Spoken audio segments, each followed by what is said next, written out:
Morning class 7। आज हम पढ़ेंगे nutrition in animals.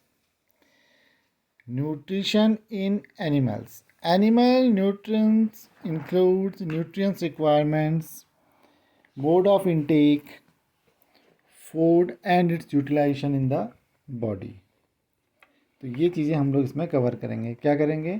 Animal nutrition includes में क्या क्या आएगा, इसमें क्या क्या उनकी न्यूट्रिशन रिक्वायरमेंट्स हैं, मोड ऑफ इनटेक किस तरह से उसको लिया जाता है, and food and utilisation in the body, और बॉडी में उसको किस तरह से यूटिलाइज किया जाता है। तो ये तीन चीज़ों के तीन पॉइंट्स पे हम लोग इस चैप्टर को डिस्कस करेंगे। जिस तरह से ह्यूमंस को ज़रूरत होती है न्यूट्रिशन की, उसी तरह से एनिमल्स को भी न्यूट्रिशन की ज़रूरत होती है, प्लांट्स को भी न्यूट्रिशन की ज़रूरत होती है। ठीक है। सो in class 6 that we have studied in class 6 that food consists of many components. Try to recall them below. Food consists of many components. Try to recall the list, give them below. किस तरह के components foods में होते हैं? जैसे carbohydrates मिलता है, proteins, vitamins, fat. The components of food such as carbohydrates are complex substances. These complex substances cannot be utilized as such. They are broken down into simpler substances and breakdown of complex components to देखो carbohydrate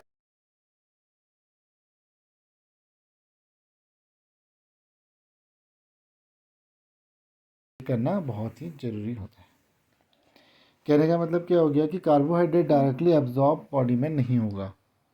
तो इसका मतलब क्या हो गया? इसको break करेंगे, इसको एक सिंपल सब्सटेंस बनाएंगे, और वो सिंपल सब्सटेंसेस क्या होंगी? बॉडी एब्जॉर्ब कर लेगी। तो यह प्रोसेस जिसमें कि का जो हमारे कॉम्प्लेक्स सब्सटेंसेस हैं वो सिंपलर सब्सटेंसेस में ब्रेक होते हैं, और ऐसे सब्सटेंसेस में ब्रेक होते हैं जिनको कि बॉडी एब्जॉर्ब कर सके। इस प्रोसेस को कहते हैं डाइजेशन। तो डाइजेशन में क्या होता है? डाइजेशन में एक्चुअली में हम कहते हैं ना, हम कुछ फूड को डाइजेस्ट नहीं कर पाए। डाइजेस्ट नहीं कर पाएगा मतलब क्या हो गया कि वो फूड का वो कंपोनेंट सिंपलर सब्सटेंसेस में ब्रेक होकर के अगर बॉडी में एब्जॉर्ब नहीं हुआ तो अनडाइजेस्ट रह गया, और अगर ज़्यादा अनडाइजेस्ट फूड रह जाता है तो पेट खराब हो जाता है कि नहीं? So different ways of taking food. Food को लेने के अलग अलग तरीके क्या होते हैं? एनिमल्स कैसे लेते हैं फूड को? अपने माउथ से लेते हैं। इंसेक्ट्स क्या लेते हैं? नेक्टर्स लेते हैं, जैसे बीज, हमिंग बर्ड। ये सक करती है नेक्टर को प्लांट से, चूस लेती है, निकाल लेती है, एक इंजेक्शन टाइप का उसमें डालती हैं और वहाँ से सक कर लेती हैं। जैसे हम ड्रॉपर में ऐसे ड्रॉपर होता है ना, ड्रॉपर, इसमें से अगर हम यहाँ से प्रेशर देंगे, छोड़ो इसको, देंगे तो उसको सक कर लेगी। इसी तरह से स्नेक्स और पाइथन्स क्या होते हैं? ये फूड को बाइट नहीं करते, सीधे सीधे क्या कर ले जाते हैं, इसको निगल जाते हैं, सॉलो कर लेते हैं। SWALLOW, सॉलो माने निगलना। ठीक।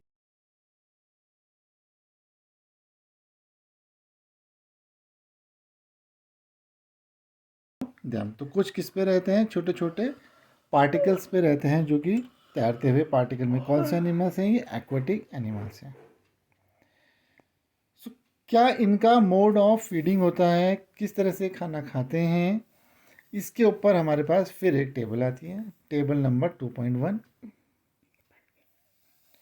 Snail, ant, eagle, hummingbird, lice, mosquitoes, butterfly and housefly, ये किस तरह का खाना खाते हैं वो हमको सेकंड कॉलम में लिखना है।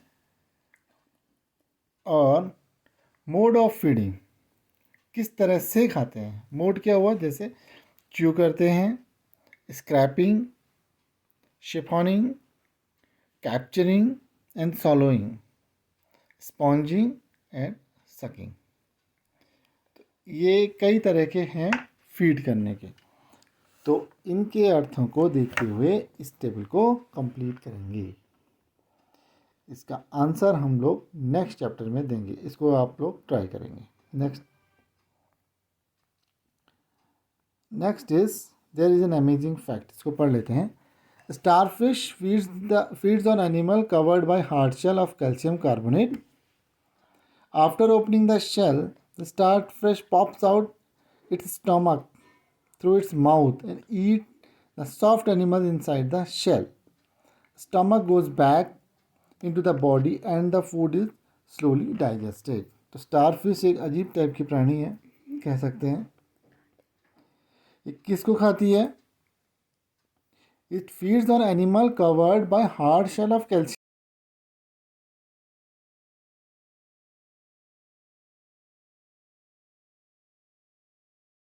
उसी तरह से समुद्र में बहुत सारे शेल्स पाए जाते हैं। उन शेल्स को तोड़ करके, और शेल्स ज़्यादातर बने होते हैं कैल्शियम कार्बोनेट के। इन शेलों को वो खोलती है। अच्छा, इसकी खास बात क्या है? ये अपना पूरा स्टमक ही बाहर निकाल देती है, अपने माउथ से पूरा स्टमक निकालती है। और जो शेल के अंदर के जो सॉफ्ट एनिमल्स, सॉफ्ट जो इंसेक्ट्स होते हैं उनको, एनिमल्स जो होते हैं या इंसेक्ट जो होते हैं उनको सॉलो कर लेती है, और उसके बाद आराम से स्टमक को अंदर डाल लेती है अपने शरीर के, और वापस भी उसमें धीरे धीरे उसको डाइजेस्ट करती है। तो एक ऐसा वो है, फिश है जो अपने स्टमक को ही बाहर निकाल के खा लेता है, सीधे स्टमक से ही खा लेता है। सो डाइजेशन इन ह्यूमन, तो पहला आएगा ह्यूमन में डाइजेशन कैसे होता है। ह्यूमन में डाइजेशन के लिए हमको फूड इनटेक करते हैं। फूड इनटेक कहाँ से करते हैं? हम लोग माउथ से करते हैं। तो food passes through a continuous canal which begins from the buccal cavity and ends at the anus. The canal can be divided into various compartments. Number 1 buccal cavity, दूसरे नंबर में आती है फूड पाइप, जिसको ऑसिफेगस भी कहते हैं, OESOPHAGUS, oesophagus. Third one is stomach, fourth one is small intestine, then next large intestine, ending in the rectum and then anus. So ये एक सीक्वेंस है। हमारा खाया हुआ खाना सबसे पहले बकल के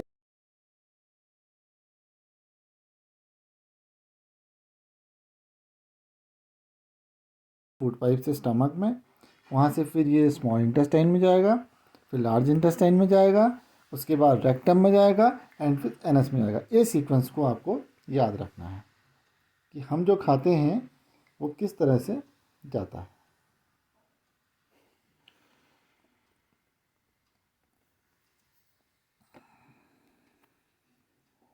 ओके, तो ये हमारे डाइजेस्टिव सिस्टम का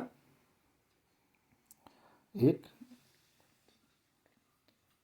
the food component gradually get digested as the food travels in the various component. जैसे जैसे फूड आगे को ट्रेवल करता है, फूड क्या होने लगता है? धीरे धीरे डाइजेस्ट होने लगता है। अब डाइजेशन किस तरह से होता है? डाइजेशन शुरू होता है सीधे सीधे हमारे माउथ से ही। जैसे ही हम फूड को च्यू करना शुरू करते हैं, चबाना शुरू करते हैं हमारे दांतों के थ्रू, उसमें से हमारे माउथ के अंदर होती हैं स्लाइवरी ग्लैंड, लार कहते हैं जिसको हिंदी में, वो निकलती है। ये क्या करती है? ये खाने के अंदर मिक्स हो जाती है। इसके अलावा लीवर और पेनक्रियास में से भी कुछ डाइजेस्टिव जूसेस निकलते हैं। इसके अलावा स्टमक के अंदर हाइड्रोक्लोरिक एसिड बनता है जो इसको डिज़ोल्व करने का काम भी करता है। तो इस तरह से धीरे धीरे जैसे जैसे हम माउथ से नीचे को जाएंगे, हमारे फूड में डाइजेशन स्टार्ट हो जाता है। तो ये हमारा जो ह्यूमन डाइजेस्टिव सिस्टम है, इसका फिगर आप लोग अपनी कॉपी में बनाएंगे, ठीक है, और उसको लेबल भी करेंगे। लेबल करने का मतलब क्या है? इसका नाम लिखना है। This is suppose this is buccal cavity, this is salivary gland, this is oesophagus, then liver,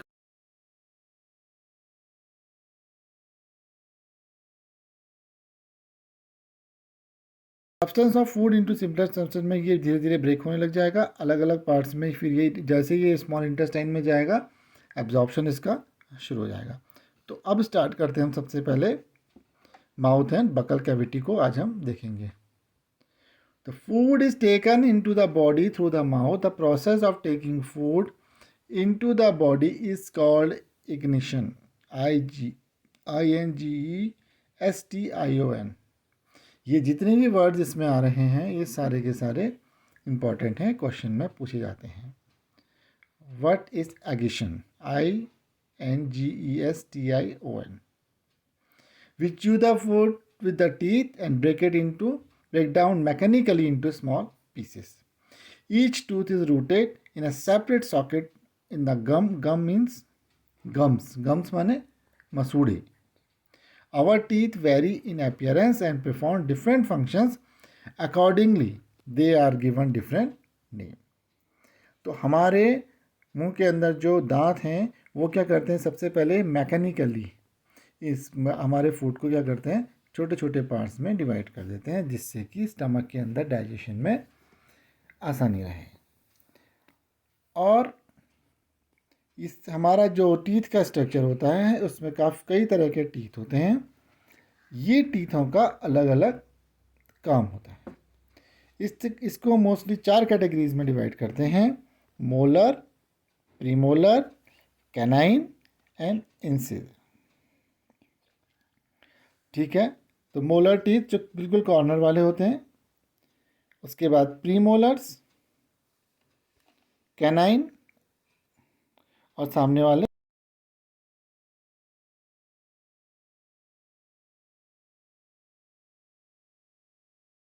तो इसके बारे में हम लोग और आगे पढ़ेंगे। आज के लिए अभी इतना ही, बाकी नेक्स्ट वीडियो।